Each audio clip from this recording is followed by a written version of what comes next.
Hey folks, this is Kalani. Shadowlands is almost here, so this is your last chance to get some tips and tricks to help smooth out your leveling process from 50 up to the new max of 60. We're going to talk about certain items that can help you out, what kinds of quests you should be picking up and which ones you can skip over, and how leveling is going to be different this time around. Before we jump in, be sure to pop by our live stream sometime over at twitch.tv/KalaniTV. We stream every Tuesday, Wednesday, Friday and Saturday, and we always love chatting with you wonderful folks, so I hope to see you soon.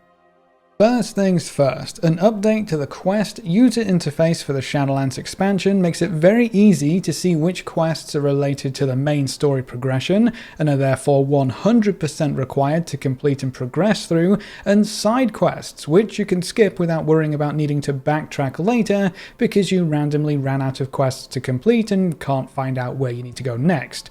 This is a main storyline quest. If you see the little shield behind a quest marker, you have to complete that quest. You will not be able to continue through the story if you don't complete that quest, so never ever never skip one of these.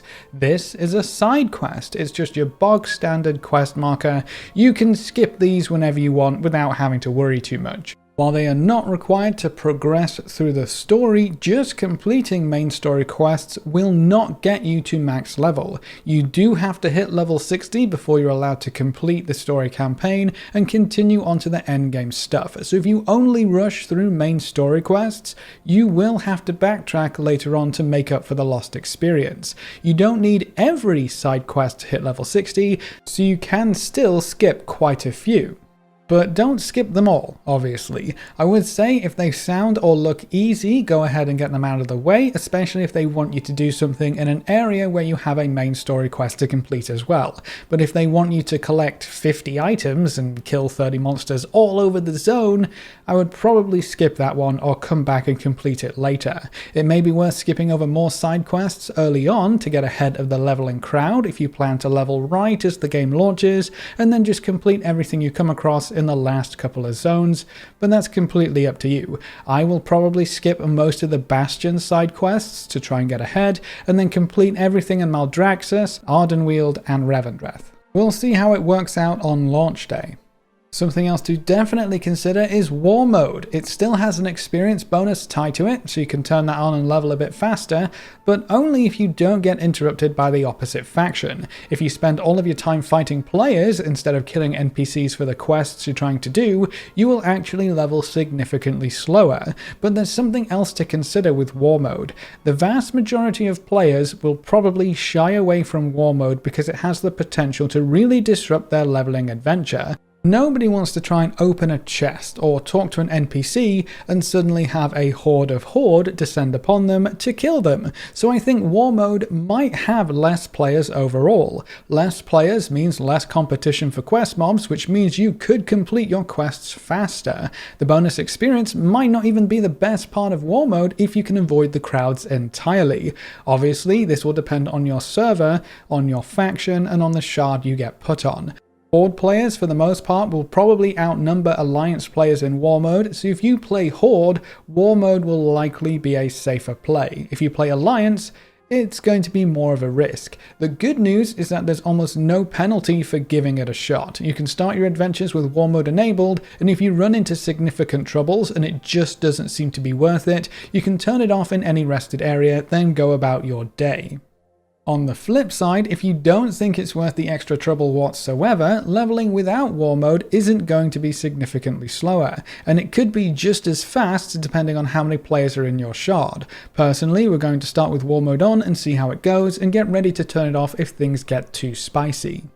As for what items I would recommend taking into a new leveling adventure, Goblin Gliders are still top of this list. They haven't been as great in BFA recently, seeing as we can fly, but going into a new expansion, we will all be giving up our flying mounts yet again, and will be shackled to the floor for at least a couple of patches. That means Goblin Gliders are one of the only ways to somewhat sort of fly in the expansion right from the get-go. It's not just for fun or show though, there are plenty of high places for you to launch yourself yourself off either to get to your destination incredibly quick or to get there safely. If you can fly over everything, nothing can daze you, knock you about, stun you, or kill you. You can glide over everything without a care in the world, but only if you grab up a couple of gliders before starting your leveling adventures. For the last few expansions, I've also encouraged players to acquire something that lets them water walk before they start leveling. There's nothing more annoying than enjoying your leveling experience running around only to be met with a dreaded river or a lake or any large body of water. Water walking got rid of that annoyance, but honestly, there isn't really any water in Shadowlands, like almost at all. That frees up your mount equipment slot to be used on something else, so this time around I would recommend you pick up either the light step hoof plates for a sweet 20% bonus movement speed while mounted, or if you already have a mount speed increase, like the passive Death Knights and Paladins get, pick up the comfortable Rider's Barding instead. That will prevent you from being dazed while mounted, so you can happily ride through mountains of mobs and they will never knock you off your horse. Water walking won't be useful this time around, so replace your mount equipment with something else. Now there are also a couple of add-ons you can pick up to smooth out your leveling experience. Something to automatically sell junk to a vendor whenever you open a vendor window is great. Clicking on all those grey items is just wasted time. A lot of UI add-ons like LVUI have this option somewhere, but you can also get a standalone add-on like Sell Junk that will take care of this problem for you as well. I'll give you a link to that one in the comments section below.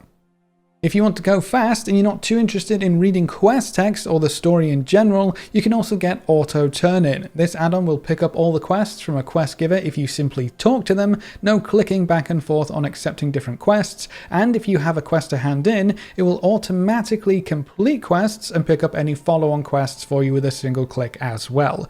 Personally, I would encourage you to pay attention to the story in Shadowlands. I think they're setting up this expansion in a wonderful way. The story has so much potential, and you will want to know what's going on when you hit max level, especially if you want to pick a covenant for any story or theme related reasons.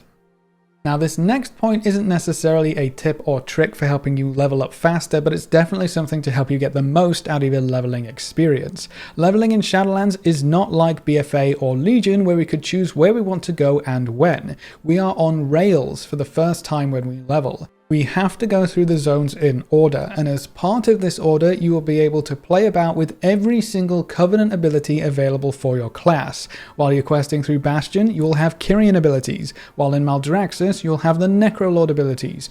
You should see where this is going. Leveling is your only good trial period of these abilities, so make the most of it. Really try them out, the combos you can create, how the abilities can be used and abused, and how they feel for different specs of your class. When you lock in your Covenant at max level, there is no easy way to try out any other Covenant abilities, and swapping around Covenants can create a lot of extra work for you. Try them all out while you can and while they're free, and the best time for that is while leveling. It's worth noting that the leveling experience is cut into specific chunks when you swap zones. So you start with the Maw zone, you go through the introduction period, then you go to Oribos and you're introduced to our new hub. After Oribos, you go on to Bastion, and then you go through the zones in order. So that first time you're in Oribos, that is the perfect time to pick up any professions that you're going to want to use throughout the expansion, especially if you want to do something like gathering while leveling. So the first time you arrive in Oribos, pop on over to the Hall of Shapes, pick up the professions you want, and that should set you up nicely for your leveling adventure, professions in tow. For all you altaholics out there, leveling your alts is going to be very different in Shadowlands. After you hit max level on one character, whenever future characters reach Oribos, you will have a choice to make. You can level through the story as per usual, like you did with your first character, or you can activate the Threads of Fate. This will allow your alt to progress through certain systems as if they were a max level character. They unlock world quests, they can pick a covenant straight away, and they have a few options for how to level. If you pick the Threads of Fate, all of the story quests are automatically completed for you, so you can't do them again. You can, however, level through side quests, which are all available on the map, world quests, and special bonus objectives that only Threads of Fate alts will see. The Threads of Fate leveling is supposed to be faster, but the key here really is that endgame progression before you hit max level. And you get to choose how to level, and you can visit every zone in whatever order you like. So alts really are going to be a different experience, which should help keep things fresh for longer. And the last thing I'd like to add on here, clean up your quest log before the game launches. You got a couple days from when this video goes up. Clean out your quest log, please. There is nothing more annoying, more infuriating, more time wasting than seeing that blasted "your quest log is full" message. Yes, Blizzard should probably have increased it. No, they haven't done it yet, so please clean out your quest log. Your future leveling through Shadowlands while half asleep self will thank me and you for your 10 minutes of work if you do it before the game launches. And that's everything I wanted to talk about. Are you going to try and make it to level 60 in one sitting, or are you going to try take things slow and take the scenic route this time around? Do you have any other tips and tricks to help speed up leveling in Shadowlands that weren't included in this video? Leave all your thoughts in the comment section below. If you want to come hang out, chat, maybe run a few dungeons with us in Shadowlands, you can find us over at twitch.tv/KalaniTV. We stream every Tuesday, Wednesday, Friday and Saturday, and watching the stream and coming to say hi is one of the best ways you can support the channel right now. And if you ever wanted to be included in the long list of names at the end of every video, a subscription on Twitch is the easiest way to make that happen. You get a free sub to any Twitch channel if you have Amazon Prime too, so be sure to take advantage of that. A big thank you to everyone who has subscribed on Twitch already, and to our supporters over on Patreon. You can see their names floating by on screen. If you want to join these lovely guys and gals, well, now you know how. Remember to leave a like just below the video before you leave, and if you want to see more, make sure to subscribe. But apart from that, thanks for watching, folks. Good luck and have fun, and as always, I will see you next time.